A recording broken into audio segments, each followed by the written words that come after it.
Since Sunday, frantic rescue efforts continue to try and find as many of the 170 people still missing. That's the official figure. Many more could be missing than that, feared dead. The operation is big and getting bigger. Some 2,000 police, paramilitary and military personnel are involved, and they include specialists in mountain rescue. This morning we intensified the search operation in the second tunnel, where we think there are 30 people still trapped. We have 300 rescue workers on site. The disaster began on Sunday when a wall of water, dust and rock destroyed everything in its path as it flowed down the Doli Ganga River in northern India.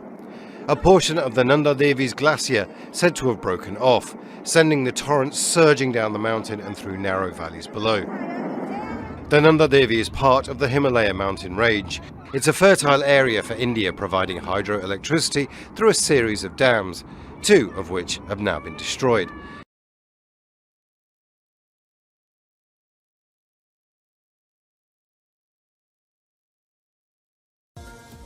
Israel's Prime Minister Benjamin Netanyahu has arrived in court to respond to corruption charges leveled against him. This trial comes just 6 weeks before Netanyahu faces re-election. There are currently 3 cases against the 71-year-old Prime Minister, who is the first Israeli premier to be indicted. Netanyahu has been charged with allegations that he accepted improper gifts and sought to trade regulatory favor with media moguls in exchange for positive coverage. Netanyahu has denied all these allegations, calling the charges fabricated and claimed to be the victim of a witch hunt.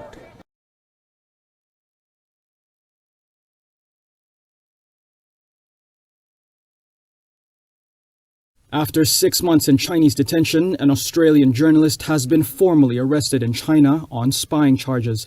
That's according to Australian officials on Monday.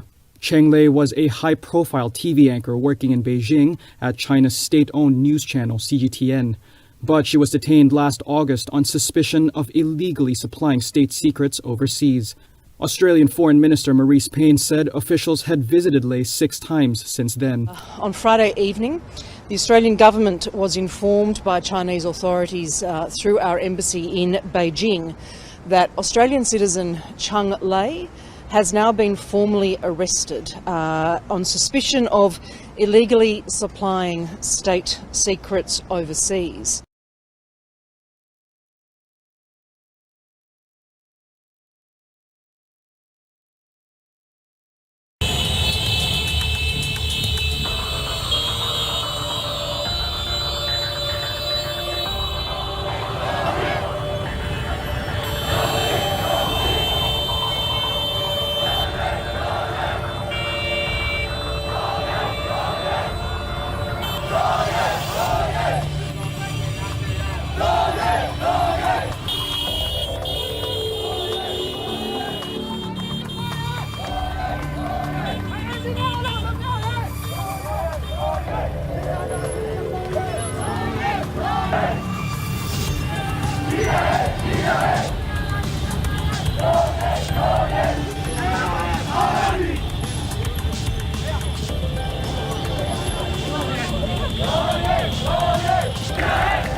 Meanwhile, South Africa has temporarily halted the rollout of AstraZeneca coronavirus vaccines after a study showed that the dose provided minimal protection against the COVID variant found in the country.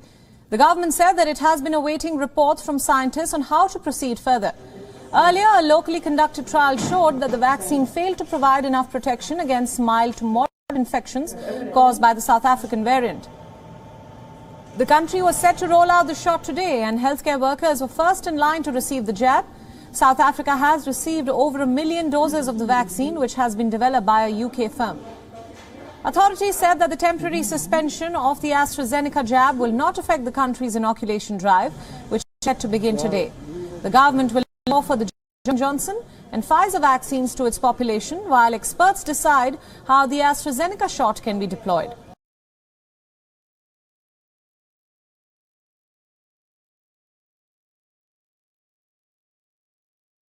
Despite early skepticism, Many Western experts are convinced the vaccine named after a Soviet-era satellite is the real deal. The medical journal The Lancet publishing results last week that showed Sputnik V is 91.6% effective against COVID-19. Moscow began inoculating its own citizens with it 2 months ago, and the Russian Direct Investment Fund, which helped finance Sputnik V, says more than 2 million people have received the jabs worldwide. Within Europe, Slovakia has shown interest not only in buying the vaccine, but also producing it for the rest of the bloc, despite the current political tensions. Meanwhile, Hungary, which has repeatedly criticised the EU for being too slow to acquire vaccines, has already greenlit Sputnik V and ordered 2 million doses over the next 3 months.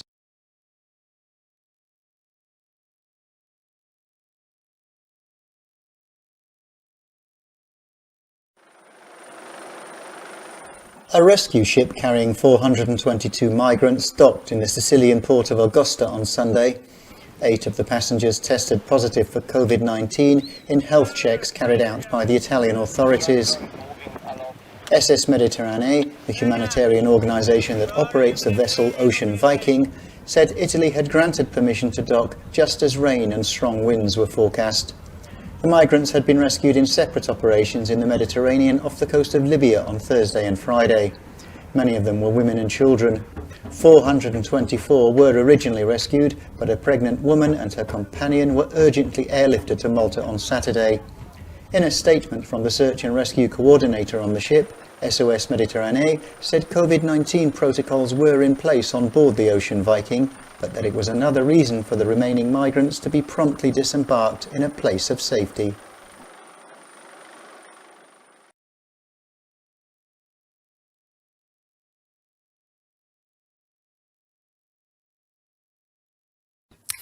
It's now 6 months since the disputed presidential election in Belarus led to mass protests on the streets of the capital Minsk and many other parts of the former Soviet Republic. Official results gave long-term President Alexander Lukashenko yet another landslide victory. The protests that followed ended in repression and arrests. Now, 6 months later, with the pandemic still raging and one of the coldest winters in recent years, protests are still going on in Belarus, but in a rather different way. It's 9 p.m. here in Minsk, and that means, at least in this part of town, that it's time for many of the locals to go out and protest, out on their balconies, something they do here night after night, waving flags, chanting, using the torches on their mobile phones, really making their presence felt.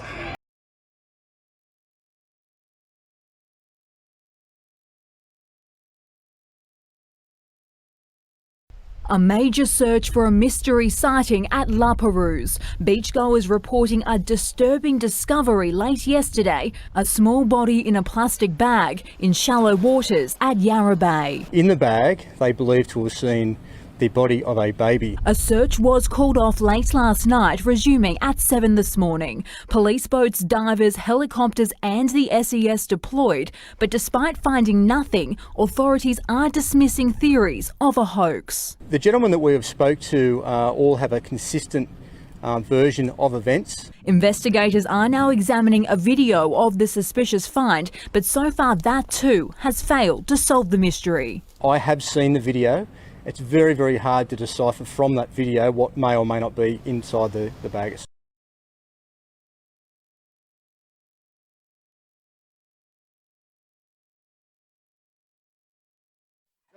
The Defence Minister says it's a testament to the Australia-US alliance undertaking training exercises in the middle of a global pandemic. 2,200 US Marines will arrive in the top end by June. The first batch is due within days. The total size of this year's cohort is almost double last year's, when the coronavirus pandemic forced delays and modifications to the rotation.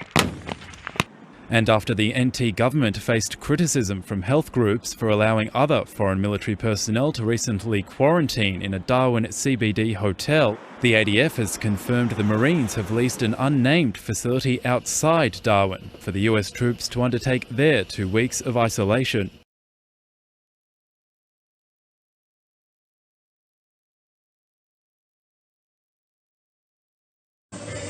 As exit polls emerged late on Sunday in Ecuador, celebration was already in the air.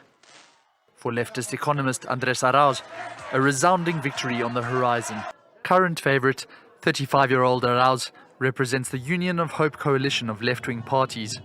His mentor is former President Rafael Correa, who remains politically influential in Ecuador, despite living abroad as he evades corruption charges. Promises of a return to a socialist path have propped up Arauz's campaign, as well as pledges to aid over 1 million families while placing special taxes on the rich. But while he secured his place in the next round, by Monday the race for runner-up was too close to call. A two-way battle between right-wing ex-banker Guillermo Lasso and indigenous rights campaigner Yacu Perez, with both claiming victory.